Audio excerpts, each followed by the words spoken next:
మసాలా శనగలు ఎప్పుడైనా టేస్ట్ చేశారా? టేస్ట్ చేయకపోతే ఈ వీడియో చూసేయండి. ఫస్ట్ మనం శనగలు నానబెట్టుకోవాలి. అవి ఓవర్ నైట్ అయినా పర్లేదు, ఆరెల్స్ 6 to 7 అవర్స్ అట్లా నానబెట్టుకోవాలి. నానబెట్టుకున్న శనగల్ని ఒక 4 to 5 విజిల్స్ వచ్చే వరకు కుక్ చేసుకోవాలి.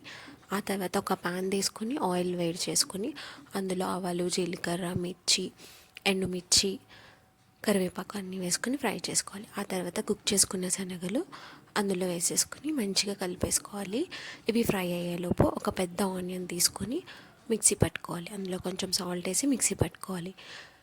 ఈ శనగలు కొంచెం ఫ్రై అయిన తర్వాత ఈ ఆనియన్ పేస్ట్ తీసుకొచ్చి అందులో వేసేయాలి. నేను ఆల్రెడీ కొంచెం సాల్ట్ ఆనియన్ పేస్ట్లో వేసుకున్నాను కదా, కొంచెం పసుపు అండ్ కొంచెం సాల్ట్ వేసుకొని ఒకసారి మూత పెడితే ఆనియన్ పేస్ట్ మగ్గిపోతుంది. ఆ తర్వాత ధనియా powder, masala powder and chilli powder వేసుకొని మంచిగా కలిపేసుకొని ఒకసారి ఫ్రై చేసుకోండి. అంతే, మసాలా శనగలు రెడీ అయిపోతుంది.